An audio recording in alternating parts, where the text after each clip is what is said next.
हमारे शरीर में मस्तिष्क है, हृदय है और इंद्रियां हैं।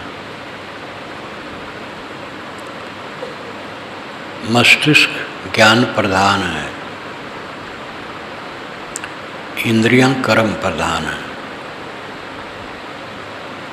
हृदय भक्ति प्रधान है। भक्ति, ज्ञान और कर्म, इन तीनों का समाहार, इकट्ठा होना कल्याण का रास्ता है। लेकिन जो सरणी है जगत में, भक्ति की सरणी रास्ता, कर्म कांड का रास्ता, ज्ञान का रास्ता, वो एक दूसरे से बहुत अलग हो करके एक दूसरे के निंदक बन गए और ये अशुभ हुआ। जब हम पंथ बना लेते हैं, हमारा ये पंथ है, हमारा ये संप्रदाय है, ऐसे टस से मस नहीं होना है, तब सत्य का मूल्य गिर जाता है। पंथ संप्रदाय केवल सरणी, केवल रास्ता बनना चाहिए, रूढ़ एकदम नहीं होना चाहिए। उसमें लोच होना चाहिए, कोमलता होना चाहिए। कर्मकांड का विस्तार बहुत पुराना है। कर्म और कर्मकांड में फर्क है। इंद्रियों से कर्म करो,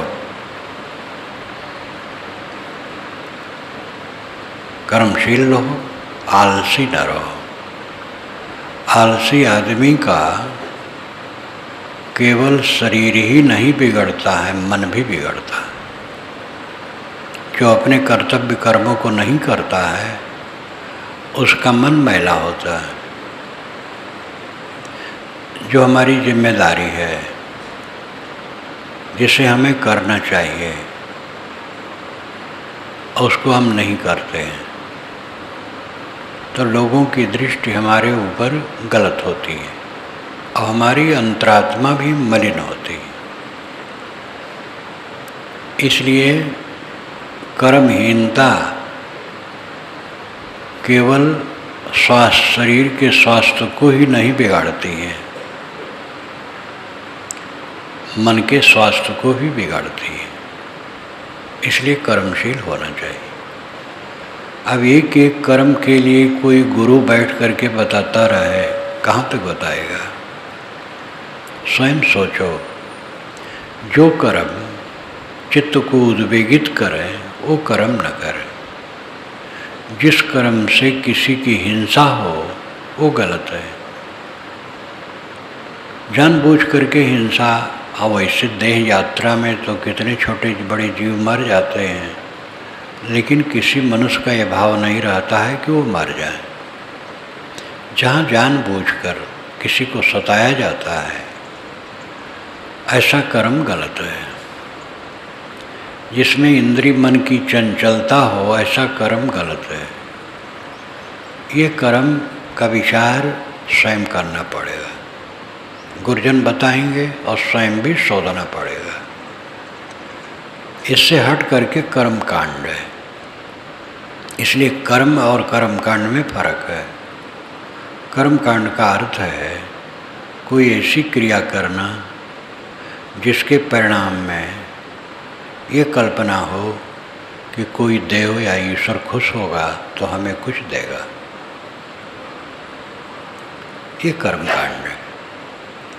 और कर्मकांड का पसारा पूरी दुनिया में रहा है। पुरानी बाइबल में भी आता है कि होम बलि करने से ईश्वर खुश होता है। होम बलि, प्राणी को काट करके हवन करना, होम बलि, ये बाइबल में भी है, नई बाइबल में नहीं है। नई बाइबल ईसा के उपदेश के बाद बनी है और ईसा स्वयं कोई बलि नहीं चढ़ाए, बलि का विरोध किए। इसलिए पूरे ईसाई मत में ईश्वर को खुश करने के लिए कोई बलि नहीं दी जाती है। ये ईसा का महत्व है। वेद तो बहुत पुराने हैं, इतने पुराने हैं कि बाइबल भी उसके पीछे है।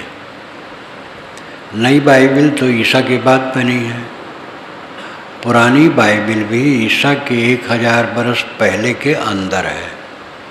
कोई अध्याय ईसा के 100-200 बरस पहले, कोई 300-400 वर्ष पहले, तो कोई 500-700 वर्ष पहले है।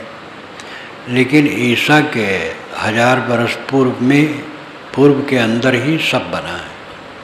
वेद तो हजारों बरस पुराने हैं, इसलिए उसमें पुराना कर्मकांड का स्वरूप जाजुल्यमान है।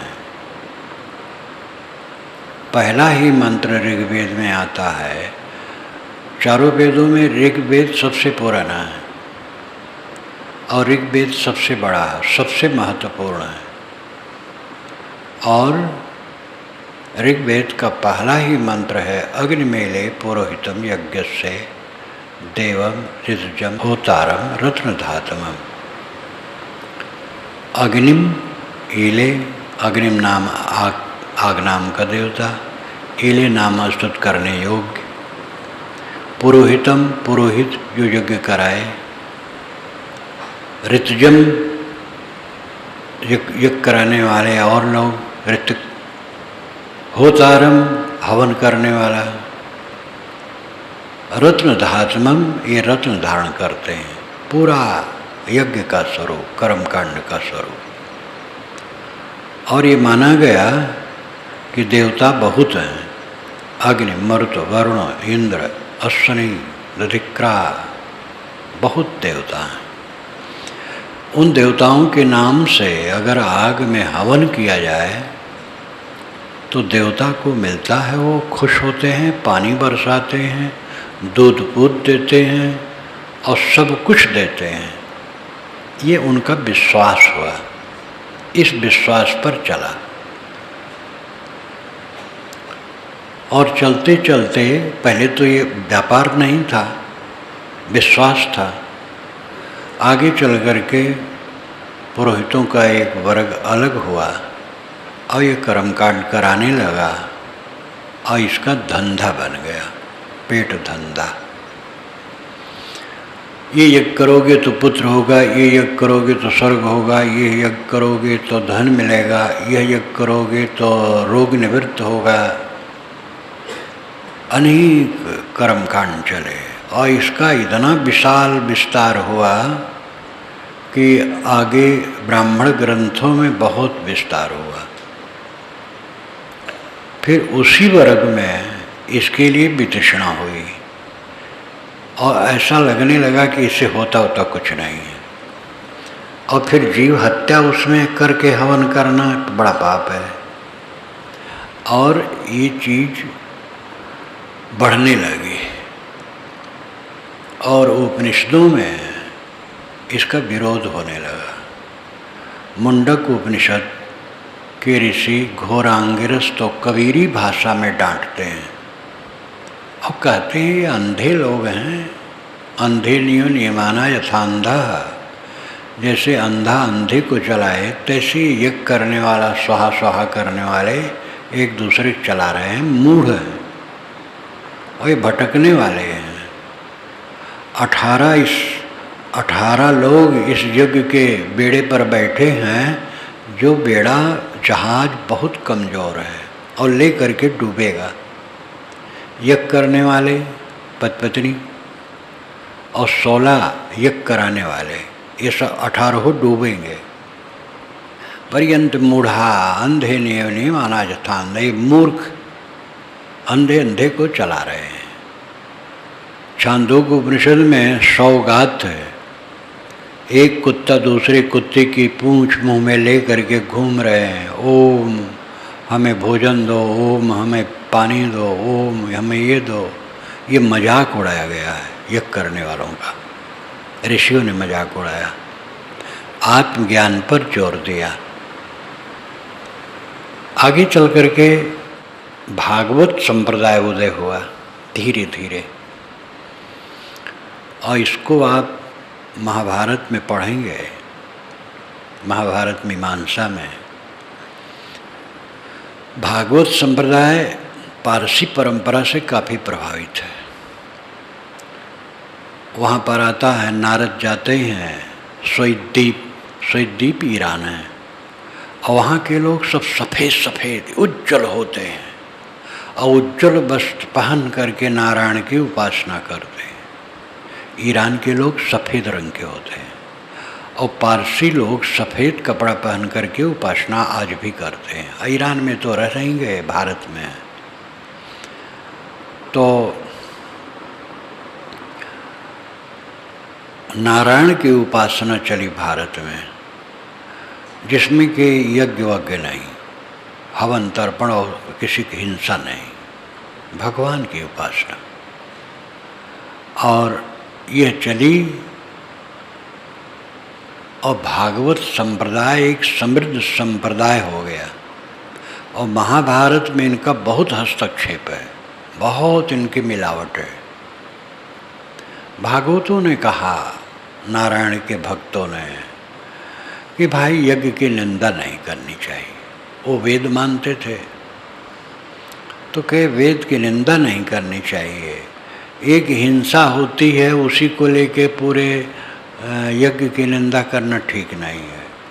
यज्ञ करे लेकिन हिंसा न करे। और इसकी भी अनेक कहानियाँ बनाई गई महाभारत में, और हिंसा से रहित यज्ञ करने की प्रतिष्ठा की गई। इस प्रकार यज्ञ का महत्व घटाया गया, लेकिन यज्ञ का खंडन भागवतों ने नहीं किया। बुद्ध, महावीर ये दोनों स्वतंत्र प्रज्ञा के पुरुष थे। कहे कि वेद ठीक है, काम की चीज़ है। बुद्ध को तो वेदगु कहा गया है, वेद बौद्ध ग्रंथों में वेदगु हैं, यानी वेद के ज्ञाता हैं। परंतु वे वेद को प्रमाण नहीं मानते थे कि चाहे जो लिखा है प्रमाण मान लें।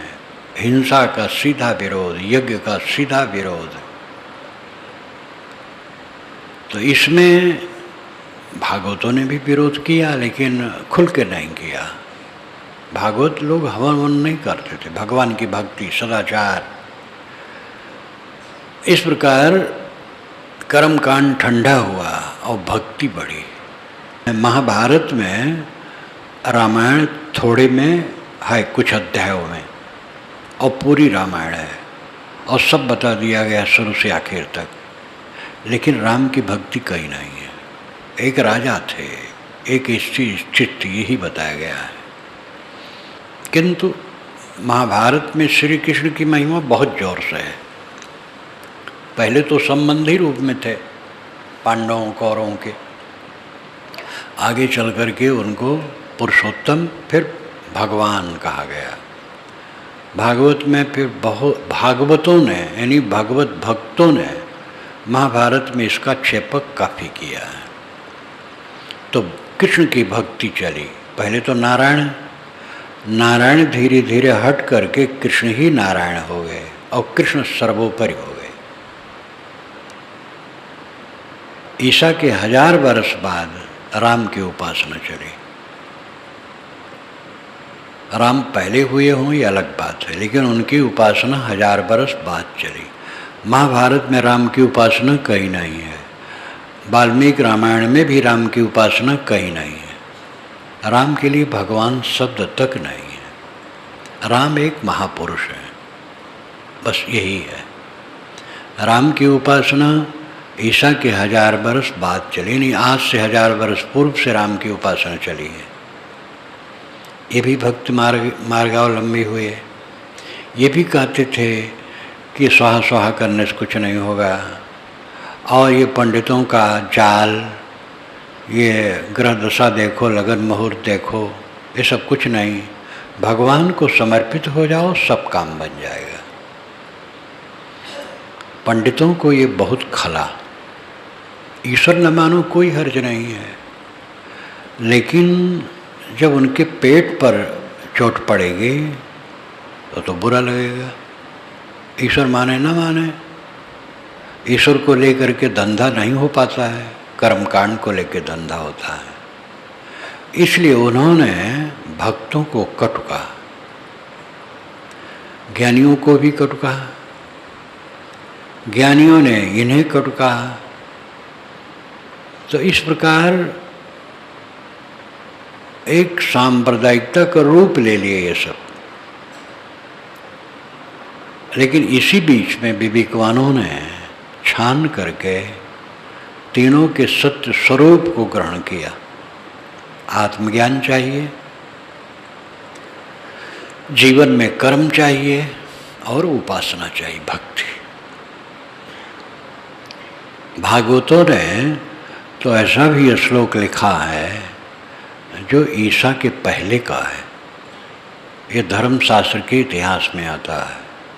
वेदैर्विहीनाश्च पठन्ति शास्त्रम, शास्त्रेण हीनाश्च पुराण पाठा, पुराणहीना कृष्णो भवन्ति, भ्रष्टास्ततो भागवता भवन्ति।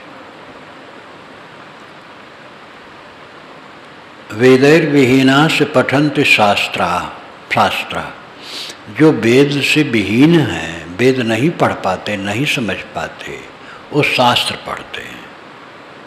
और जो शास्त्र भी नहीं पढ़ पाते वो पुराण पढ़ते हैं। और जो पुराण भी नहीं पढ़ पाते हैं वो खेती करते हैं। और जिनकी बुद्धि भ्रष्ट हो गई है वो भगवान के भगत हो जाते हैं। ये कर्मकांडी पंडितों ने लिखा, जो भगवान के भक्त हैं सबसे भ्रष्ट बुद्धि वाले हैं, ऐसा पंडितों ने लिखा। तो ये उदारता से नहीं है, समीक्षात्मक नहीं है, सांप्रदायिकता से।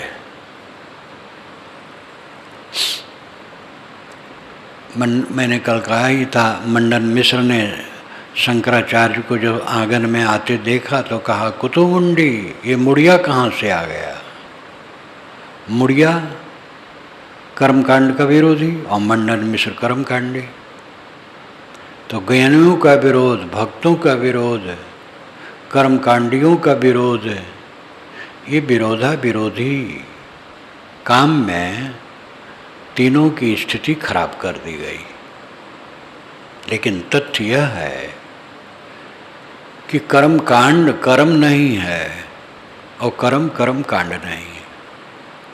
कर्म तो है उठे सुबह, पहले तो अपने शरीर की शुद्धि करो, झाड़ू लगाओ, पोछा लगाओ, सफाई करो, जो जैसे करने योग्य सफाई उसकी सफाई करो, और फिर अपने अपने काम में लगो। पूजा उपासना करो, इसकी ज़रूरत है, लेकिन फिर अपने कामों में लगो। खेत गोड़ो, ऑफिस का काम करो, कारखाने का काम करो, जो जहाँ जिनकी ड्यूटी है उसको ठीक से करो, ये कर्म है। लेकिन केवल कर्म में न लगे रहो, भक्ति भी करो, उपासना भी करो। अकेले में बैठो और जिसको इष्ट मानते हो उसका ध्यान करो, उसमें मन लगाओ।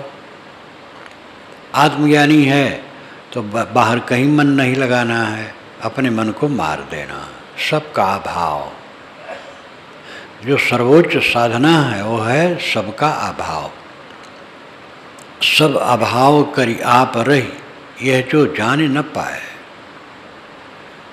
सबका अभाव करके अपने आप रह जाना चाहिए, ये बात जो नहीं जानता है उसको क्या कहा जाए। ये विशाल साहब की वाणी है। अंतिम स्थिति क्या है? सब अभाव करके अपने आप रह जाना, यानी संकल्पों का त्याग करके शांत हो जाना। संकल्पों में संसार है, संकल्प शांत हुआ, संसार शांत हुआ, कुछ लेना देना नहीं है। न किसी देवता, न देवी, न ईश्वर, न अलग से परमात्मा, कुछ नहीं। न अलग से वैकुंठ मोक्षधाम, कुछ नहीं। संकल्प ही संसार है। संकल्प शांत हो गया फिर स्वर्ग है, मोक्ष है, कल्याण है। स्वर्ग कहीं बाहर है, मोक्ष कहीं बाहर है। ये मन बांधता है। मन शांत हो गया, संसार शांत हो गया। संसार शांत हो गया, अपने आप मंगलमय। तो बोध यथार्थ होना चाहिए। ज्ञान, ज्ञान खंडन करने योग्य नहीं है, लेकिन कर्मकांडियों ने ज्ञान का खंडन किया। आप लोगों में से बहुत लोग जानते होंगे इस्कान वालों को। हरे राम राम राम हरे हरे, हरे कृष्ण कृष्ण कृष्ण हरे हरे, ये उनका मंत्र है 16 शब्दों का। और इसके चलाने वाले चैतन्य महाप्रभु हुए हैं बंगाल में, नदिया जिला में, और उन्होंने आंदोलन किया कृष्णोपासना में, और नाचते थे, गाते थे, कीर्तन करते थे। उसी परंपरा में अभी इस 20वीं शताब्दी में प्रभुपाद जी महाराज हुए, बंगाल के थे, और अपने गृहस्थी कार्यक्रम में रत थे, लेकिन फिर उससे विरत होकर के वे साधु हो गए और इसी मार्ग में आ गए, और वे विदेश में बहुत काम किए। तो ये आंदोलन विश्वव्यापी हो गया। अमेरिका में तो इतना ईसाई लोग घबरा गए, क्योंकि उन्हीं अंग्रेज़ों को, गोरी चमड़े वालों को इन्होंने बदला, और वे नाचने लगे हरे राम हरे कृष्ण कह करके। कलकत्ता में इनके आश्रम में ही मैंने देखा और सुना। और शुद्ध शाकाहारी, लहसुन प्याज तक नहीं खाना, इतना उन्होंने बदला। प्रभुपाद जी के प्रभाव से ये आंदोलन विश्वव्यापी हुआ। प्रभुपाद जी का भाषण मैंने कलकत्ता के अलीपुर में सुना है। किंकर जी का पहले भाषण वहीं हुआ कई दिन। अंतिम दिन प्रभुपाद जी का हुआ। तो प्रभुपाद जी जब बैठे बोलने के लिए, बूढ़े थे उस समय, पहले तो कीर्तन हुआ, उनके शिष्य सब नाचते थे और हरे कृष्णा उसे मत वाले हो गए, सब ठंड हुआ। तो प्रभुपाद जी तो बैठे थे, बूढ़े थे, उन्होंने कहा ज्ञानी पागल होता है पागल, पागल होता है पागल। ये पहला वाक्य था। ज्ञान क्या है? जो अपने से अलग छोड़ के अपने आप रह जाओ, बस यही ज्ञान है। तो अब बात तो ही ज्ञानी का आप कहे। पहले ज्ञानी को उन्होंने पागल कहा, तब कहा ज्ञान का है? ज्ञान है जो अपने से अलग छोड़ के अपने आप रह जाओ, बस यही ज्ञान है।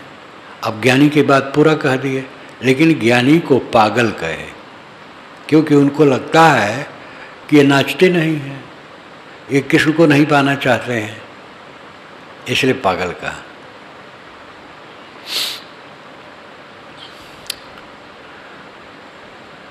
काशी कबीर चौरा में प्रेम प्रकाश की माँ गई, उनसे वो दीक्षा भी उन्होंने ली थी, मेरे पास आई थी। और उनकी सहेली भी हरियाणा की तरफ से आई, दोनों बूढ़ी थी, दोनों कबीर चौरा गई।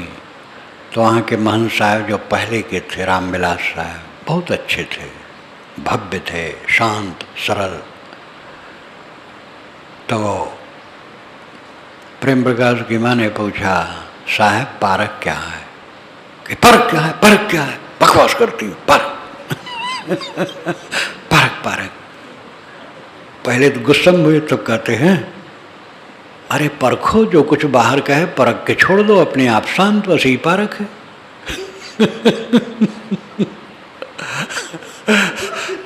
पारखी लोग चिढ़ाते थे तो साहब चिढ़ जाते थे। पारखी लोग लठमार भाषण करते थे, इसलिए वो चिढ़े रहते थे। जब मैं उनके पास आने जाने लगा तो धीरे धीरे उनकी बड़ी कृपा हुई मेरे ऊपर। तो इतनी कृपा उनकी कि हद। तो पारक सुनते ही वो उलझ गए, लेकिन कहते परख क्या है, परखो, बाहर की चीज़ परखो, छोड़ दो, अपने आप रह जाओ, बस पारख। तो बताए तो पारख ही। ऐसे प्रभुपाद जी महाराज गए, ज्ञानी पागल होता है पागल, पागल होता है पागल।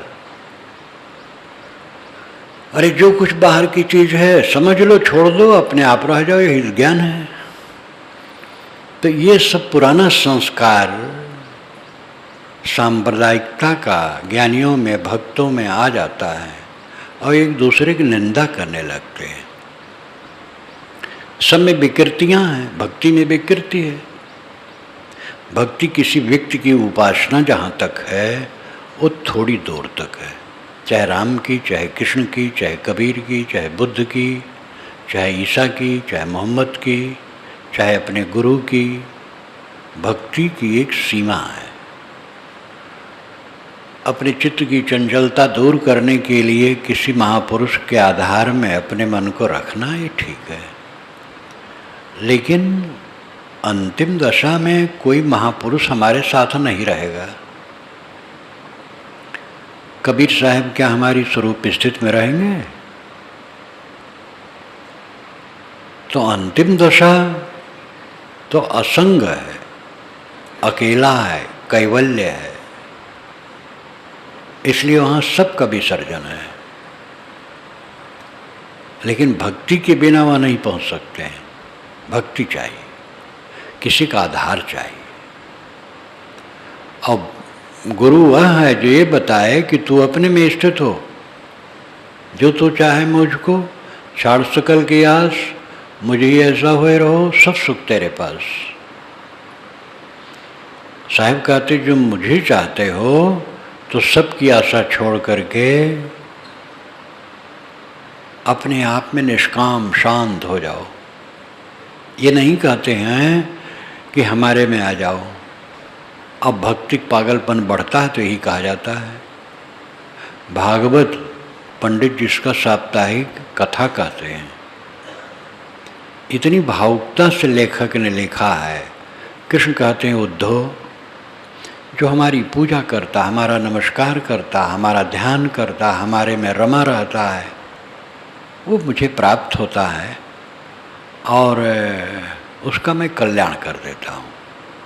श्री कृष्ण महाराज ऐसा कभी नहीं कह सकते हैं, कोई महापुरुष ऐसा नहीं कह सकता है। एक महापुरुष के लिए नहीं, दुनिया के सारे महापुरुषों के लिए उनके भक्तों ने ऐसा ऐसा उनसे कहलवाया है जो कभी कह नहीं सकते थे। तो भक्ति का पागलपन जब बढ़ता है तो सत्य दूर हो जाता है, और ज्ञान का जोश बढ़ता है तो भक्ति ठंडी हो जाती है, और भक्ति ठंडी हुई तो ज्ञान कुछ काम करेगा नहीं। ज्ञान धरे रहो दिमाग में, बह जाओगे। कमजोर है मन, कमजोर है जीवन। स्वयं सोचो, आज से पहले दिनों में जो जो निर्णय लिए हो सब सही रहा? गलत निर्णय लिए हो, गलत सोच किए हो, गलत बोल बोले हो, गलत ढंग से खाए हो, गलत ढंग से समय समय से जीवन बिताए हो, तुम्हारा ज्ञान किस काम का है? भक्ति का आधार लो, सहारा लो, विनम्र बनो, तब ज्ञान काम करेगा, नहीं ज्ञान काम नहीं करेगा। कर्म न करो तो भक्ति ज्ञान क्या करेंगे? आलसी आदमी का ज्ञान कहीं सार्थक होगा? निकम्मा का?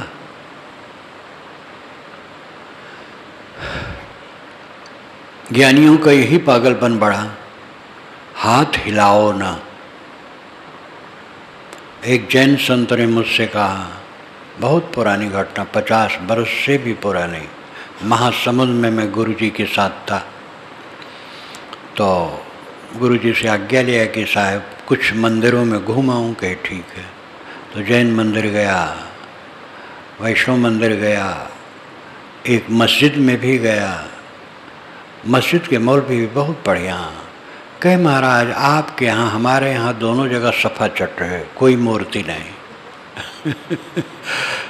तो जैन संत के पास गया, वो वृद्ध थे, वहाँ वास कर रहे थे, अच्छे थे, वैरागवान। उन्होंने कहा बिना जरूरत उंगली भी नहीं हिलाना चाहिए। तो ये तो ठीक है, बिना जरूरत तो नहीं हिलाना चाहिए, लेकिन अब पानी पीना है तो कैसे पिए?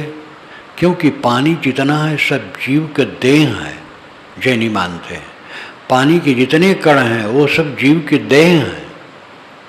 अब पानी पियोगे तो अरबों जीव मर जाएंगे। तो इसलिए भक्त लोग गरमा देते हैं, यानी सब जीवों को मार देते हैं, तब पीते हैं। तो अब ये सब क्या ढकोसला है? तो कर्म में त्रुटि आई, ज्ञान में त्रुटि आई, भक्त में त्रुटि आई, और त्रुटि उसमें क्या आई? हमने त्रुटिपूर्ण बना दिया। एक सरदार जी रिसर्च कर रहे थे, उसमें कबीर साहब को लिए थे, मेरे पास आए थे, दिल्ली के थे, बनारस यूनिवर्सिटी गए थे, तो वहाँ से लोगों ने मेरे पास भी भेजा, उनसे भी मिलो। ये है काफ़ी दिन हो गए, शायद 30 वर्ष हो गए होंगे। तो उन्होंने बहुत बढ़िया बात कही कि जैनियों की बात तो ऐसी है, उंगली भी न हिलाओ, तो मतलब विदेश से हमला हो तो मुकाबला न करो। बहुत बढ़िया बात कही। लेकिन जैन मत ऐसा नहीं मानता है। वो जहाँ आचार के विषय में है अहिंसा मानता है, लेकिन ऐसी अवस्था में ये नहीं कहेंगे कि मुकाबला न करो। हाँ, अतिवाद है अहिंसा के विषय में, जैन में अतिवाद है, तपस्या के विषय में अतिवाद है। इसलिए सब जगह विचार की जरूरत है। करो विचार जो सब दुख जाई, विचार करो जिससे सब दुख दूर हो। कर्म ज्ञान भक्ति में विरोध नहीं है। कर्म ज्ञान भक्ति तीनों को लिए बिना किसी का कल्याण नहीं है। लेकिन कर्म कांड नहीं, और ज्ञान के नाम पर निर्लिप्तवाद नहीं कि मैं आत्मा हूँ, इंद्रियां भोग में लगी रहें तो भी कोई फर्क नहीं है।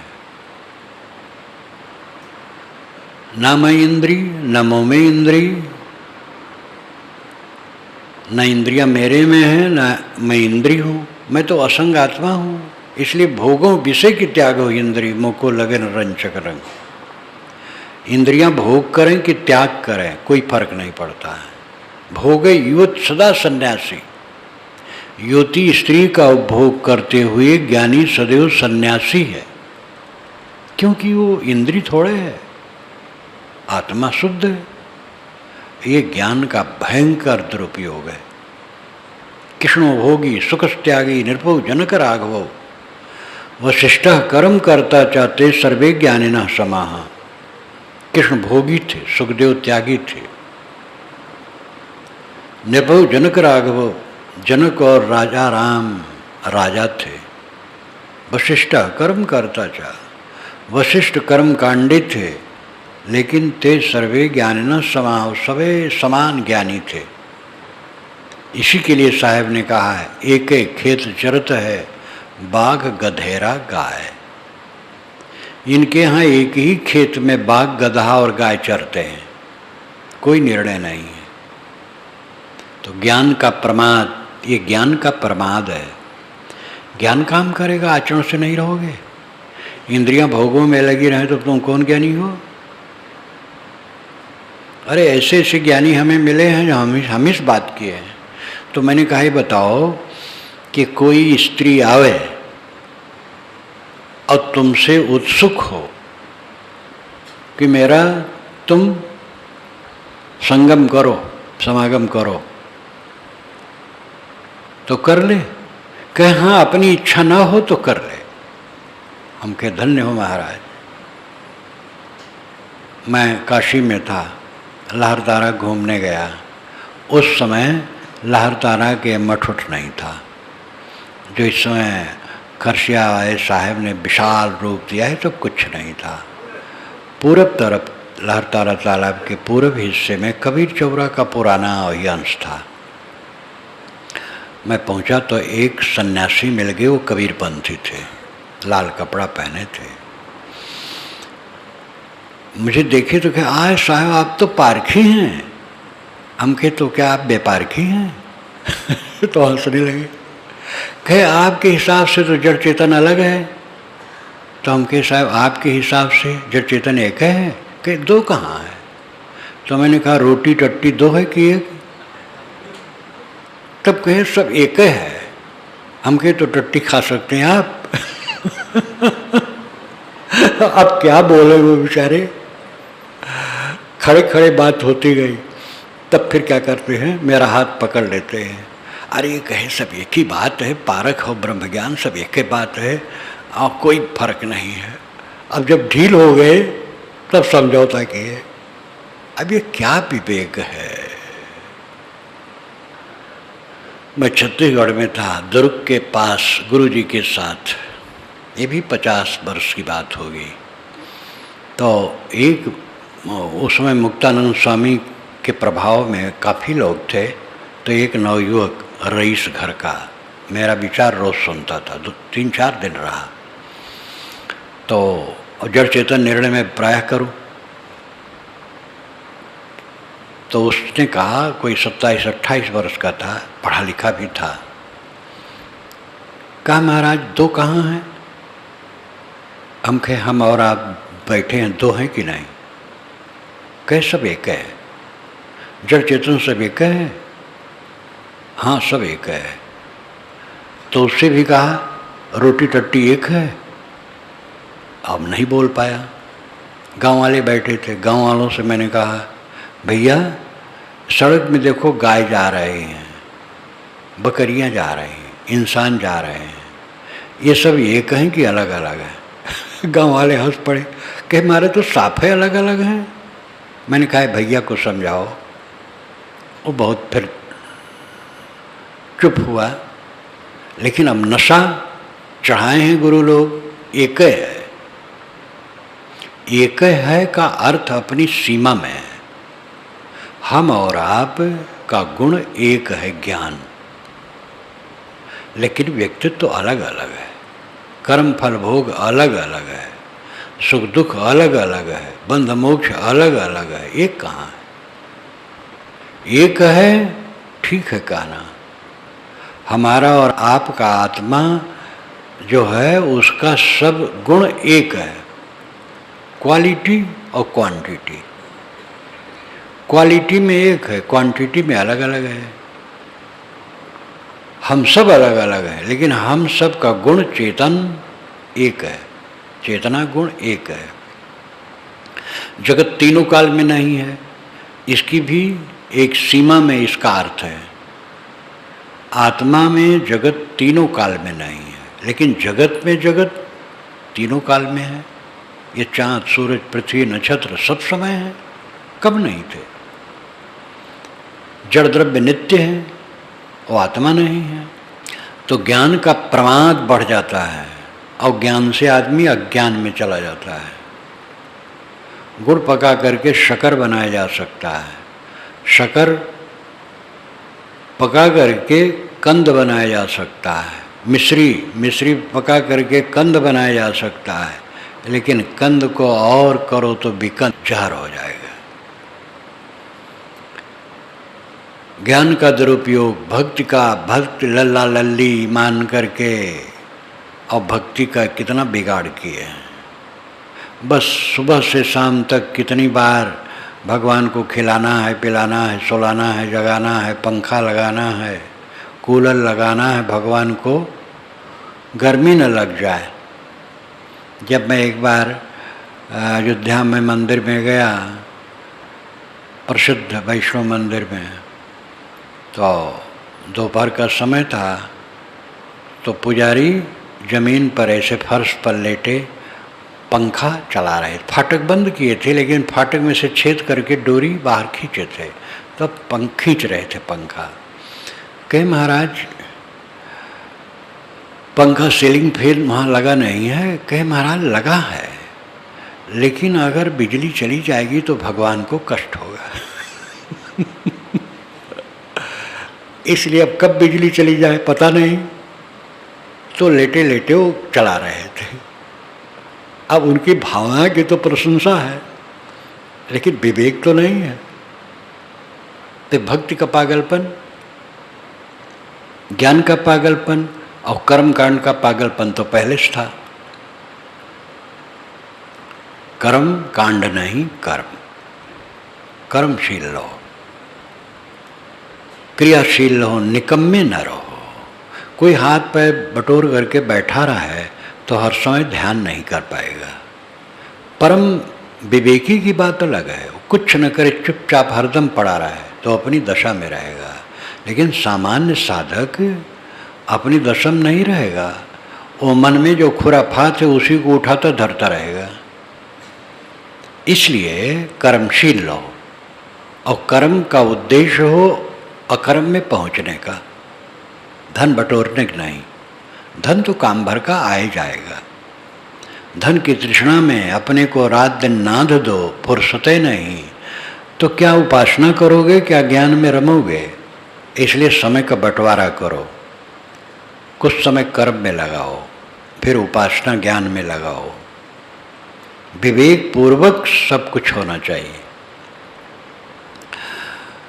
अधिक कर्मशील होना नुकसानदेह है। अधिक कोई विशेष समय की बात अलग है, जैसे कि कार्तिक में किसान लोग रात में भी कम सो पाते हैं। और अब पहले आजकल विज्ञान हो गया है, और अगहन में भी गेहूं बो के, पूस में गेहूं बो के खूब काटते हैं। लेकिन पहले कहावत ही थी, सावन सावा अगहन चवा, जितने बोवे उतने भवा। क्योंकि टाइम बीत गया। लेकिन आज पुस्तक में गेहूं बो के काटते हैं तो वो बात अलग है। लेकिन किसानी का खास काम हो, जिसमें रात दिन लोग लगे रहते हैं, उस समय ठीक है। दुकानदारों की बात है, समय है ऐसा, ये लगन का समय और समय है तो खूब। दुकानदार ये भी कहते हैं, महाराज क्या कहूँ, टिफिन रखा है लेकिन खाने की फुर्सत नहीं मिली। मतलब है कि इतना काम, इतने ग्राहक आते हैं, तो कुछ समय के लिए बहुत व्यस्त रहना भी बुरा नहीं। लेकिन 12 महीने को बहुत व्यस्त रहेगा कर्म में, तो कब वो ध्यान करेगा, कब अध्ययन करेगा, कब सत्संग करेगा। अब बहुत व्यस्त सब समय रहने का मतलब यही तृष्णा बहुत है, बहुत पैसा चाहते हो, और बहुत पैसा फिर तुम्हें दुख देगा और कुछ नहीं देगा। इसलिए अपने कर्म में बंटवारा करो, समय निकालो, कर्मशील रहो और अकर्म बनो, क्रिया छोड़ करके शांत हो जाओ। गीता के इस मंत्र के अंश का बड़ा मजाक समय समय से उड़ाया गया है। कर्मण्येवाधिकारस्तु मा फलेषु कदाचन, इसका बड़ा मजाक उड़ाया गया है। मजाक उड़ाने वाले विद्वान थे, साधक नहीं थे। कर्मण्येवाधिकारस्तु कर्मणि एव अधिकार तू, कर्म में ही अधिकार है तू, परंतु मा फलेश कदाचन, कदाचन कभी भी, मा फलेश फल में नहीं, फल में अधिकार नहीं। अब जिस दृष्टि से कहा गया वो दृष्टि पर लोग पहुंचते नहीं हैं, खंडन करना जानते हैं। कर्म करो, फल न चाहो। बच्चों की सेवा करो, उनसे सेवा मिले न, कभी सपने में न सोचो, नहीं तो दुख पाओगे। किसी की सेवा कर दिए। एक सज्जन ने मुझे पत्र लिखा कि साहब क्या कहूँ, मैं जिनका उपकार करता हूँ उनसे मैं कुछ नहीं चाहता हूँ, लेकिन वह धन्यवाद तक नहीं देते हैं। तो मैंने उनको लिखा, आप धन्यवाद तो चाहते हैं, समय हम थोड़े पाते हैं, हम समझते पूरे निष्काम हो गए और कामना बनी है। कर्म करो और रहो कर्मी, फल न चाहो। कर्म करो, फल तो अपने आप आएगा। एक पेड़ लगाए, मार बेताबी है इसमें फल आएगा, खाऊंगा, सूख गया तो रोगे। फल खाते हैं, बिना पेड़ लगाए खाते हैं। हम भी पेड़ लगा दें और अगर इसमें फल आएंगे तो हम खाएंगे, दूसरे खाएंगे। समभाव से रहो। बेताब होगे, किसी के लिए तकलीफ होगी। कर्म करो और कर्म के लिए, कर्म फल के लिए लालसा न रखो। सबको कर्मशील होना चाहिए, अपनी अपनी श्रेणी मर्यादा के अनुसार कर्मशील होना चाहिए। कर्म कांड में नहीं पड़ना चाहिए। कर्म कांड तो उलझन है। ये जो हवन तर्पण का धंधा रहा है, इतना व्यापक रहा है और बहुत पुरा काल में एक वैदिक विद्वान ने लिखा है कि हम अनुमान करते हैं कि आदमी तो विवेकवान उतना होता नहीं है और समझता है कोई देव होगा, तो अपने खाद्य पदार्थों में से निकाल करके उसके नाम से अलग रखा। तो देखा कि कीड़े खा गए, पक्षी खा गए, जानवर खा गए, तो लगा देवता को मिला नहीं है। धीरे धीरे उसको सूझ हुई, आग में रखा तो जल गया, सुगंधी ऊपर उड़ी तो लगा देवता पा गए। इसी आधार पर धीरे धीरे आग में हवन करने की प्रक्रिया शुरू हुई। ये अंधविश्वास था, लेकिन सरल हृदय से था, छल कपट नहीं था। जब ये धंधा बना पुरोहितों का, तब छल कपट शुरू हो गया और बढ़ते बढ़ते बहुत बढ़ गया। फिर उसका पतन भी हुआ और ज्ञान भक्ति की तरफ इंसान चला। अब त्रुटियां सब में आई, ज्ञान में भी त्रुटियां आई, भक्ति में भी आई और कर्मकांड में भी आई। विवेकवान सबको शुद्ध करके लेते हैं, कर्मकांड नहीं, कर्म। कर्मशील रहो, कर्मकांड में न उलझो। ज्ञान शुद्ध है, प्रकृत पुरुष का विवेक, आत्मा अनात्मा का विवेक, ये असली ज्ञान है। अनाथ पदार्थों का मोह छोड़ करके अपने आप में शांत हो जाओ, ये ज्ञान का मतलब है। भक्ति जिसके आधार में कल्याण संभव है, उस महापुरुष के पर समर्पण भाव, उनसे प्रेरणा लो। श्रद्धेय की भी कसौटी है कि वो पवित्र हो, यथार्थ ज्ञानी हो और पवित्र रहने के हो और उनके प्रति समर्पण भाव। फिर उनके उपदेशों के अनुसार अपने आत्मा के प्रति भक्ति। कहीं हम चलते हैं रास्ते में, रात है, किसी से पूछते हैं अमुक गांव हम जा रहे हैं भैया, कहाँ है? वो कहता देखो आगे 1 किलोमीटर पर सुनसान है, यहाँ से वहाँ तक प्रकाश जलता है, थोड़ा थोड़ा दिखाई देता है, वही वो गांव है।